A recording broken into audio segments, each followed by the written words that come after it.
Good morning. Welcome to Denise Talks.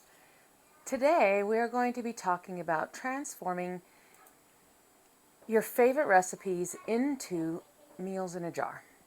This is part of the Jarvelous Meals in a Jar series, and we're going to be making shepherd's pie. Now, we call it hamburger pie. This is a recipe I invented about 30 years ago, and it has become one of our favorite comfort food meals.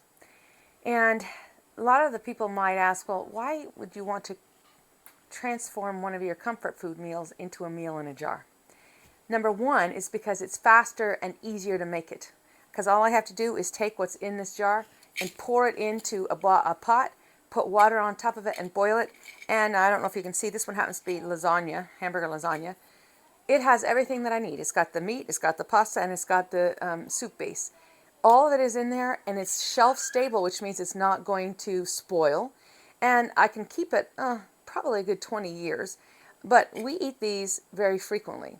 So I am busy. I am busy all of the time. I don't have time to clean up. I don't have time to measure. I don't have time to wipe up the counters. I don't want to. I want to relax, and I rarely get that chance.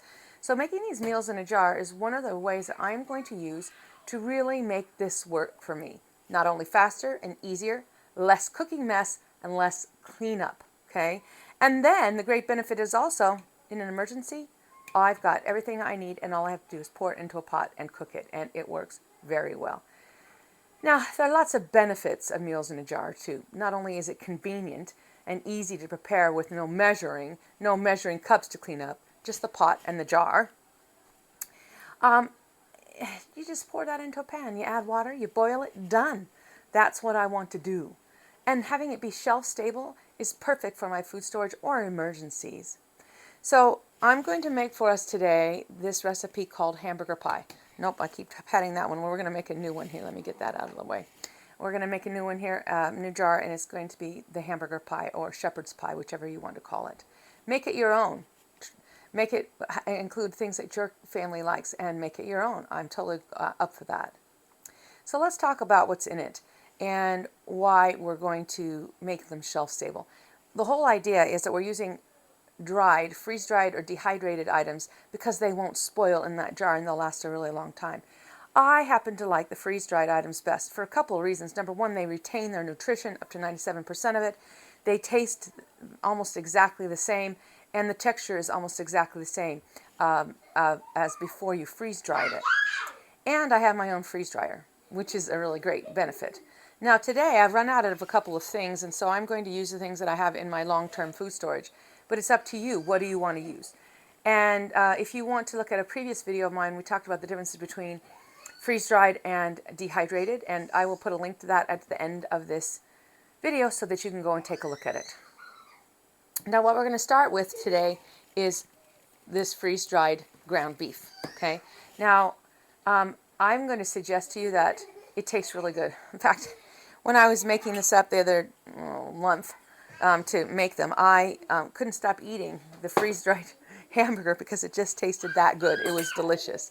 And I really, really love the flavor. You get to decide what you want to use, dehydrated or freeze-dried, but I'm going to recommend freeze-dried if you can.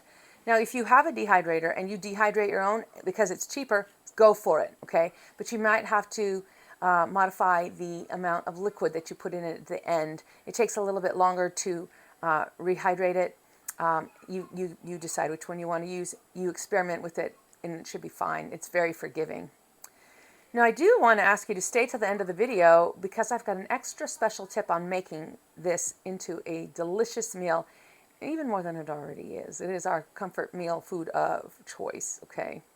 So what we're going to do is we're going to start talking about conversions. So you've got a regular recipe. So I've got this meal in a jar, and I've got these regular meals, and it calls for a cream of mushroom soup. It calls for cans of green beans. It calls for cans of Italian stewed tomatoes, and then salt and pepper and onion. And you know what? That's great. We get to decide what we want to use it. And if I have all the time and I wanted to spend the time emptying out jars and cleaning up after it, then I would just actually make it. But these are much more convenient for me, and I really like doing them this way. So generally, when you're talking about converting your recipe, you want to say that it takes about a quarter to a third of the weight of the fresh equivalent to use your freeze-dried. So if you have a freeze dryer, freeze dry a can of green beans or a pound of ground beef and see how much it weighs. So you're going to see that there's often a range. So a quarter to a third, that's quite a bit of difference. Now, for me, I've got to tell you that I have iron issues. I'm malabsorptive on iron. And so when it says, hey, use this much, the conversion would be this much, I'm going to err on the side of more ground beef because I need it. Okay, I need the iron in it. So when we convert it, this was a pound of hamburger. Okay, a pound of hamburger is 16 ounces. And if you're using grams, which I highly recommend that you start doing, it is kind of a hassle to convert that over in your mind. But once you start getting used to using grams, it's all you want to use because there's no wishy-washy. Is a half a cup squished and patted the same as just a half cup? Or what about a heaping cup? And what if you're not really paying attention? How much are you really getting? So instead, use grams. I love it. And so what you're going to see behind here is that I have a scale and I have a jar on top of it. I'm going to turn on the scale. I know you can't see it all, but I'm going to turn it on, and I've zeroed it out. So now this says 0 grams. And if I know that 1 pound of ground beef is 16 ounces, or 454 grams of fresh ground beef. Okay, perfect, right? That works great. But what am I going to do with it when I convert it to freeze-dried? So the first thing you're going to say is that it's approximately 4 to 5.3 ounces. Why the variation? The variation is because it is not always exact. Sometimes it pulls out more moisture. Sometimes it had more fat content in it. Sometimes, for whatever reason, it wasn't quite a pound, or it was a little bit more than a pound of hamburger. So it is going to be a range. It's between 4 to 5.3 ounces, which is 113 to 150 grams of freeze-dried ground beef in exchange for a pound of, to convert that into a pound of freeze-dried ground beef from fresh ground beef. No, so I always err on the side of that more meat. That's the way I prefer it. So instead of having that range between 4 and 5.3, I'm going to kind of go into the middle, and I'm going to go with 4.5 ounces or 128 grams when I make my meals in a jar recipe. And I'm going to standardize on that 4.5 ounces or 128 grams of freeze-dried ground beef. So let's talk about that. 1 pound of fresh ground beef equals about 4.5 ounces or 128 grams of freeze-dried ground beef. And that's what I'm going to take and put in my jar. So I've already done that, so you didn't have to watch me measure. And all I did is I zeroed it out and put it in there, and we're good to go. Now, the next thing is that I can see, oh, let me put that on there. This is a little bit more. This is about 152 grams, and I'm totally okay with that. It's very forgiving, and we need more meat, so I'm going to be okay with that. The only problem with putting more in here is that you're not going to have enough space. When we talk about the green beans, this is the amount of green beans that you're going to need, and I'm going to tell you this is equivalent to 2 cans, 14.5 ounce cans of canned green beans. That this is not all going to fit in there, and you can tap it down. I suggest you do that always in between each ingredient you put in. You tap it down, and that's going to work great, except what? It doesn't fit into one. So what I do is I label them. I'll put 1, I'll put 2, and there are 3 jars if I'm going to use the mashed potatoes in their own jar. Right? Now we're not going to do that today. We're not going to put it in its own jar, and I'll talk to you about why in a minute. So we've got that in there. Now you may say, well, Denise, that's quite a bit of ground beef. What I'm going to do is I'm going to measure it again. Here's my empty jar. I'm going to make sure that's zeroed out, but then I'm going to take this on top of it, and I'm going to zero it out again.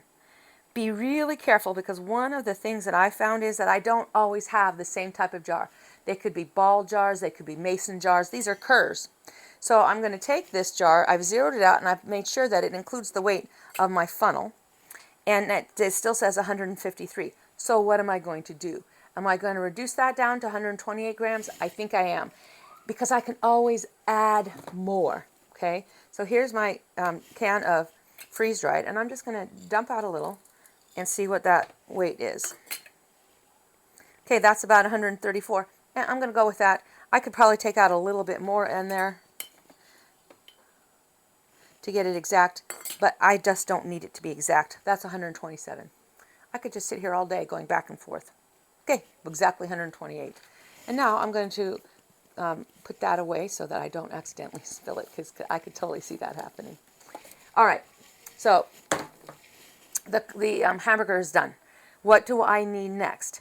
Now the answer is, when you're doing a meal in a jar, you want to put the bigger items on the bottom. So you might say, well, shouldn't I start with the green beans because they're pretty big? Yes, but they're light. And the texture of these green beans, by the way, this one is sealed. I'll show you my sealer at the end here.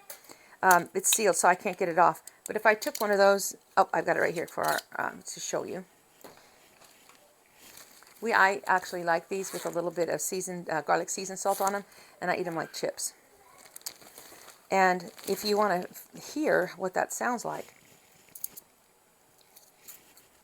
it immediately reconstitutes in your mouth. Oh, that tastes pretty good. I like green bean. So, and that isn't bad at all. But if I put that in that jar, would it fit?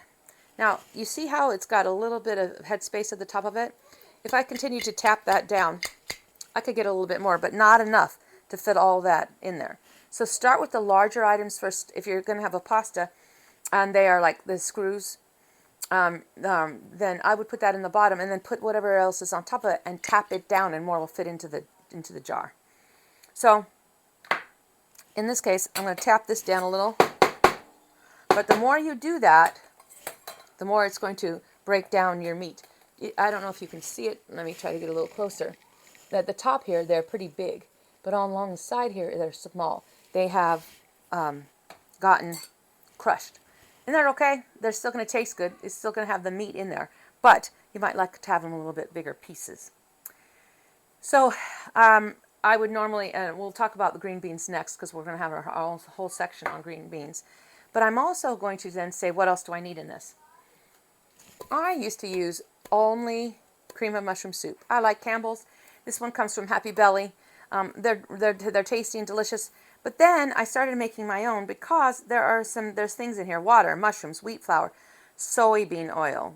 Contains less than 2% of cornstarch, modified food starch, whey, soy protein concentrate, yeast extract, natural flavor, dehydrated garlic, and lactic acid. And it may contain milk, wheat, and soy. I'd like to control a little bit more what goes in my food. So I'm going to create my own cream of anything soups. Now, I've got to tell you, I use this for everything. This one is just my cream base. So I can then add the flavoring of what I want to, maybe adding some bouillon, beef bouillon, or adding some fresh mushrooms, or adding some dried mushrooms. I don't like canned mushrooms. That's got that squishy texture, and I cannot stand it. I cannot stand it at all. So I'm going to use this powdered soup mix that I've made. But you can use a powdered soup mix that you buy online. Not a problem there. Now, not only do I control the ingredients, there are no fillers and preservatives in mine, it can also then work for a diet that you're trying to achieve, like less salt. Mine has a lot less salt.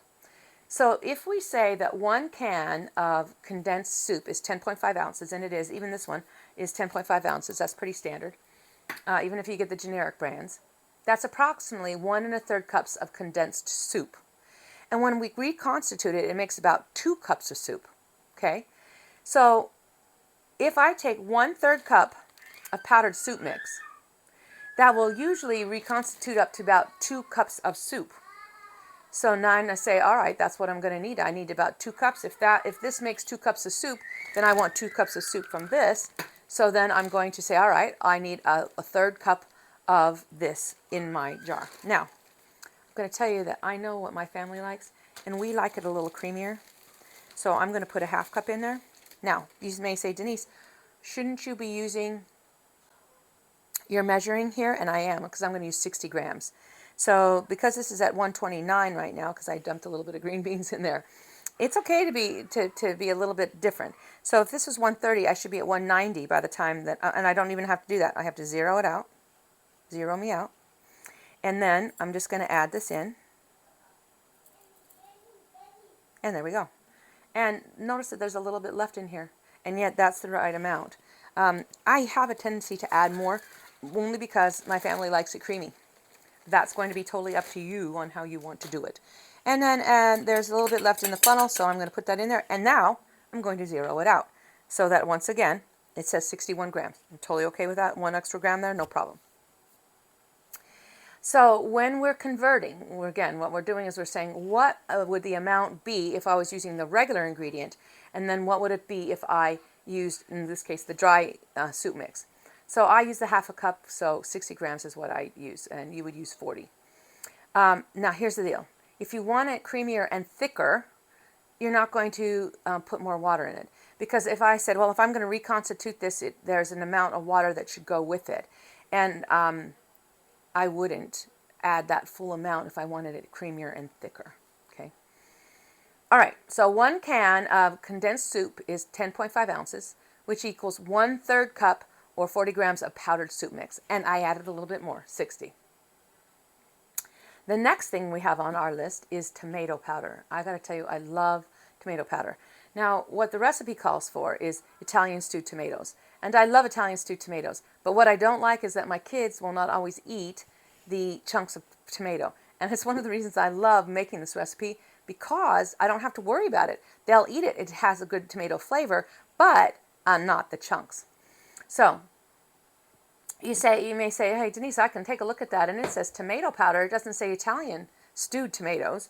And I'm like, you know what? I can take anything and make it into Italian by adding some sort of spaghetti seasoning or Italian seasoning. Now, this is all that I have left of Tones, and I actually make my own now and put it in these jars, so I can't really tell if this is from Tones or from me. I need to put a better put a better label on it. But I love the flavor of spaghetti seasoning, and this tastes delicious in this recipe. So I add the spaghetti seasoning to it to make it into Italian stewed tomato, Italian stewed. And here's how to convert it. If 1 jar of can of stewed tomatoes is 28 ounces, and it will give you about 3 cups of tomatoes. Well, that's actually 2 jars because they're 14.5 ounces each. So 2 jars of stewed tomatoes will give you about 3 cups of tomatoes in your regular recipe. And you convert that to tomato powder. Remember, it's between a quarter and a third. Then, and you multiply that by how many cups we need, which is 3. It should give you about 1 1/3 cups of tomato powder, which is 160 grams. And if you read the side of it, it says tomato sauce, 1 cup. Blend half a cup of tomato powder with 1 cup of water.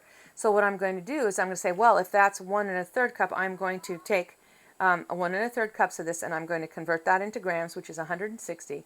And I would normally say 4 cups of water. So now we have 2 cups of water already from the green beans and the meat. And then we need 4 cups of water to reconstitute the tomato powder. But if you want to have it thicker, you're going to make it with less water.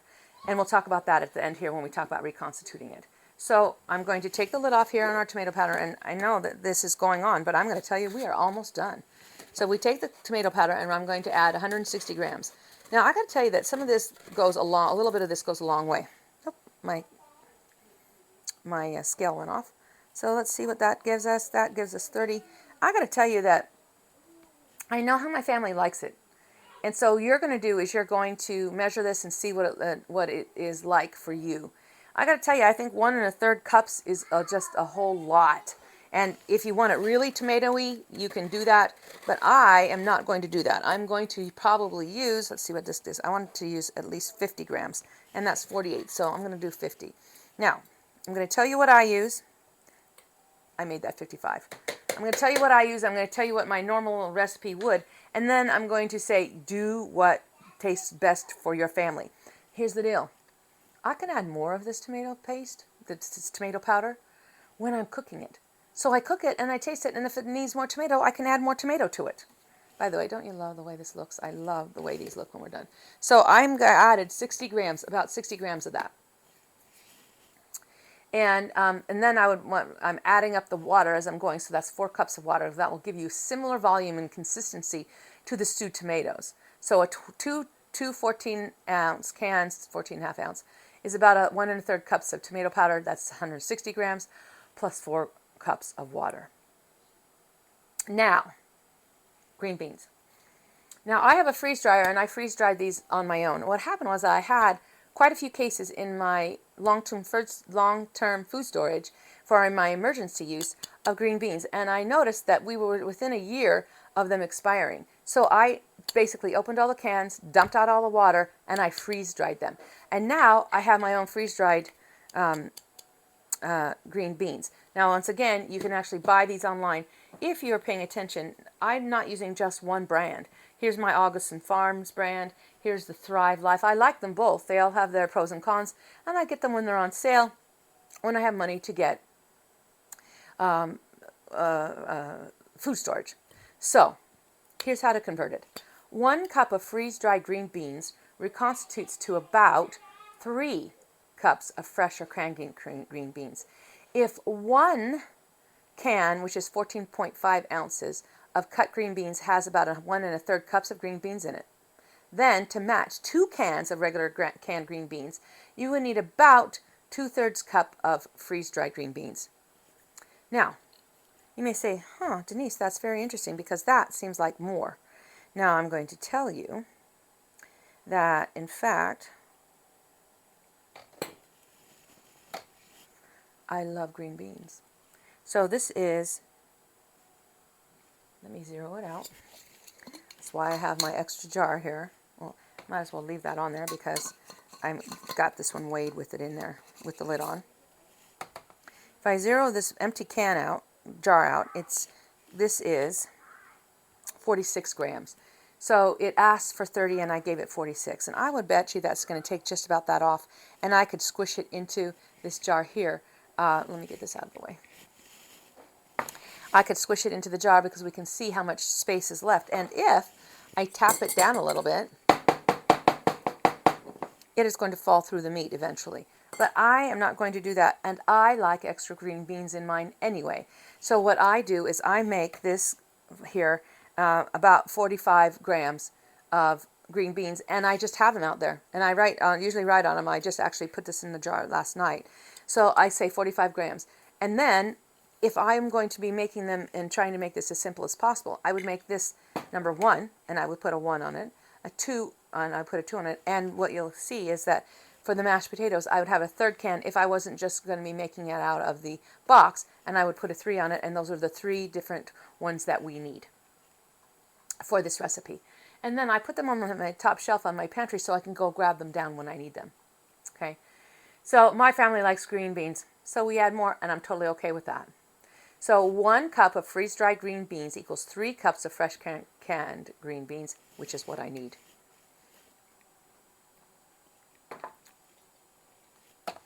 Now, let me zero this one out again. 0, please. Thank you. Now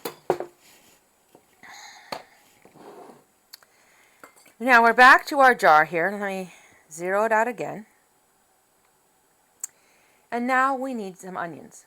Now, I grow onions, and then I chop them up and I use them. And we had a bit of a freeze at the beginning of last spring, and I lost quite a bit of my onions. So I'm using some of my long-term food storage onions, and I really like them. I got this from the Family Counting Center at the Church of Jesus Christ of Latter-day Saints. They have some really great deals on them. If you can get them, I would highly recommend it. Now, so I'm using, it says dehydrated chopped onion. Now, am I going to worry that this is dehydrated and everything else is freeze-dried? No. I'm going to use about the same amount. So I'm going to use about 10 grams of it. So that's about a 1/4 cup. And 10 grams. Okay, there we go. I like onions in it, so I usually put a little bit more. You see how it doesn't matter? It doesn't matter. It's going to be delicious. The first time you make it, follow it exactly. And then after that, make it the way your family likes it. We like extra onions. Now, one of the other things that I often use in here is onion powder. Because if I'm out of onions, the chopped onions, I can just use dehydrated ones. I have a sister who will not eat onions if she knows that they're in there. She doesn't mind the flavor. She doesn't like the consistency. So for many years, I would make this with onion powder rather than just the chopped onions because it was better, because she wouldn't eat it if not. Now, the other things that we need then are salt, pepper, and spaghetti seasoning. And it is going to be a half a teaspoon of salt, a half a teaspoon of pepper, and about a tablespoon of spaghetti seasoning. Now, here's the deal. My family doesn't like pepper. So I add pepper to my own when I get it on the table, and it works really well for us. So I just put the salt in. I'm not going to put the pepper, but you would put the pepper in. Now, then we have the spaghetti seasoning. Okay, now, again, I love the Italian seasoning part of this. So normally the recipe calls for one. I'm going to take the lid off. It's harder to get that spoon in there. The recipe calls for 1 tablespoon of it, but I've done this enough times that I can tell you that we're going to add 2. Now, normally I would actually convert this into grams, but I'm not going to because I don't mind putting a little bit extra in there because I like the flavor. Experiment. If you like it strong, add more. Then write it down so you can say, yep, let's add that in this much more. And if you say, I added it with tablespoons, but you gave it to me in grams, or I originally added it in grams, let's just add it at the bottom. And then the next time you do a whole new jar, do then the conversion on the grams. So the next thing we need is mashed potatoes. Now you can use any brand. This just happens to be what I had in my food storage. We make this 2 or 3 times a month. And you have a couple of options. Number 1, you can put it in a separate jar. Just like you would here in the green beans. You would have a separate jar for the mashed potatoes. But what you would do is you would say, well, how much do I need? We're going to say we're going to make 2 cups of this. And if you take a look at it and you see that the 2 cups of this is 2 cups of potato flakes makes 6 servings of this. And that's what standardly, since this serves 6 to 8 people, I standardly make the 6. And who am I kidding? We usually put more potatoes on the top of it. So you can actually put this in another jar if you want to. But it's already pretty stable inside of here. The only reason why I would put it in a separate jar is because I don't want to have to measure anything and then have this spill. So I would basically fill this jar with 2 cups of this, and then do not forget that the recipe also calls for butter and salt and milk. So you would use butter powder, powdered milk, and then some additional salt in this. And you're going to be making this separately, because what you're going to do is you're going to put this one in with the green beans into the pot and boil it. Then you're going to make the mashed potatoes, and you're going to put the mashed potatoes on the top of it. One thing that I got to tell you that is really good in this is if you add some cream cheese powder to the potatoes. It tastes really good. It's not my favorite way of eating it when I want a comfort food. I want it to taste the same as it always does. But every once in a while when I want to change things up, I put a little bit of cream cheese in there. And cream cheese powder, it makes it taste just the same. So you could put it in a jar, separate jar. You can leave it in the box. You could also use a much bigger jar and put everything in the same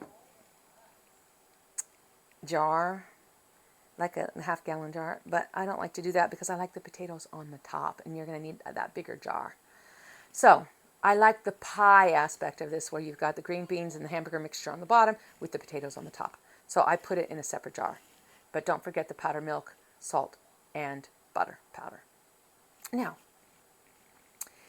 I told you if you went all the way to the end, and we're almost there, that I would give you some tips. And one of the big tips I have is, say you're going to be making it out of the box, or you put it in a separate jar. Can I use fresh butter? Why, yes, you can. If you have fresh butter, use fresh butter. You don't have to stick with just these shelf-stable items unless you're putting them in the jar itself, okay? So I'm going to recommend that you do it the way that works best for you. There are, I have, just like this one, and they're downstairs, so I'm not going to go get one for you now, jars of 6 servings, which is 2 cups of the potato flakes, plus the salt and the butter, margarine powder. I like butter powder instead. And it tastes exactly the same as it normally does. And for me, and the comfort foods is all about sameness. I want it to taste the same as it always does. That's the way I like it the best. Whoops, good catch. So,